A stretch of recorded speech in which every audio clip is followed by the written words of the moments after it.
Hey guys, how's it going? Another day, another dollar, I suppose, or two. Sometimes $2. Uh, got one for the Jeep guys among us today. I see a lot of people post on the Jeep Cherokee groups about having transmission problems. Now, I've had a lot of Jeep Cherokees in my lifetime. That was before I got my deuce and a half. That was basically all I ever drove was Cherokees. I love Cherokees. They're good, tough, reliable vehicles. Um, but a lot of people have issues with the transmissions not wanting to shift or shifting erratically. Um, Now, all of the XJs past 80s, late 86, early 87 were outfitted with either a 2.5 liter four cylinder or a 4 liter inline six. And behind those, usually the automatic was a AW4 transmission.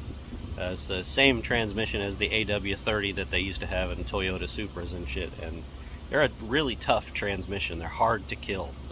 Even your tuner crowd, they run those transmissions behind 600 horsepower twin turbo 2JZs and whatever.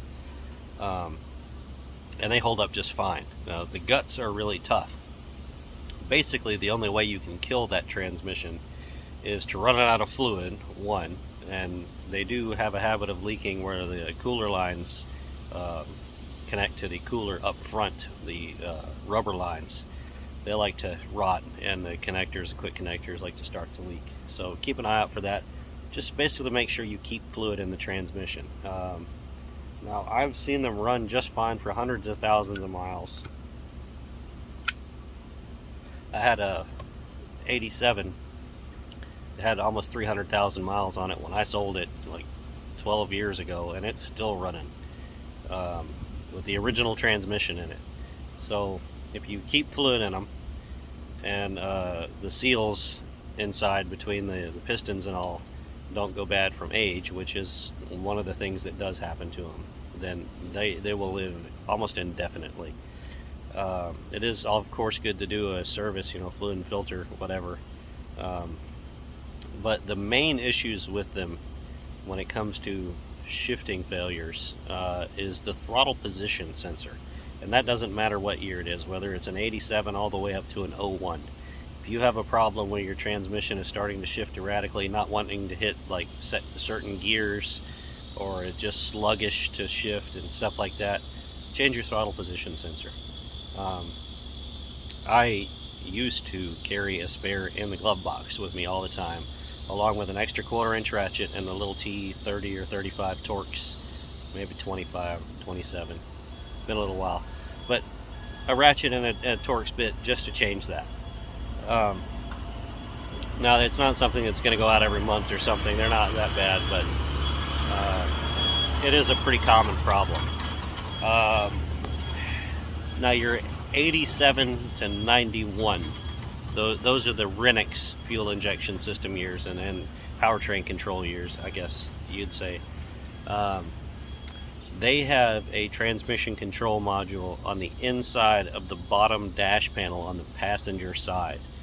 And on that transmission control module, where the wire connector plugs into it, is a 10 amp fuse. I want to say it's 10 amp, it might be less.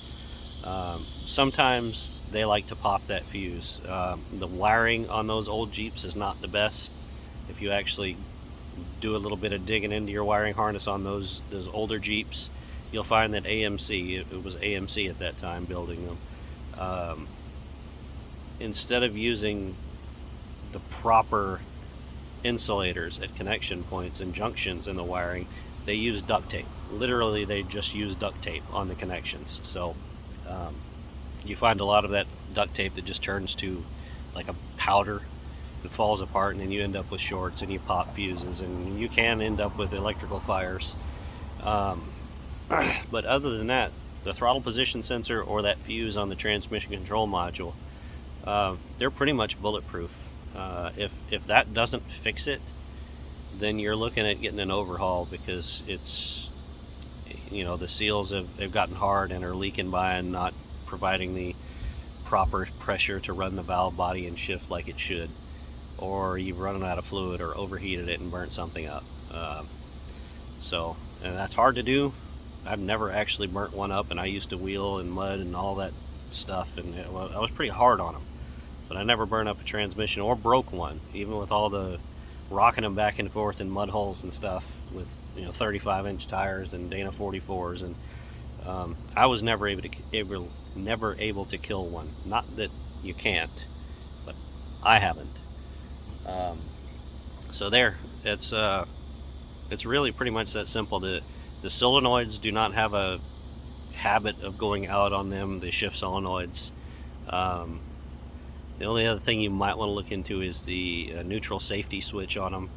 Sometimes, usually that'll just cause them not to start and park if they get a bunch of trash in them or go bad. Contacts get corroded. You can pull them apart and clean them and all, but sometimes the contacts are just worn out.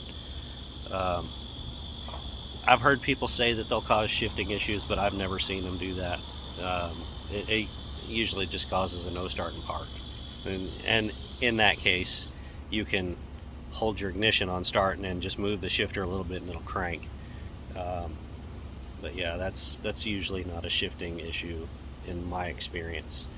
So hopefully that helps you Jeep guys. And keep the oily side down and the tires on the ground. Later, dudes.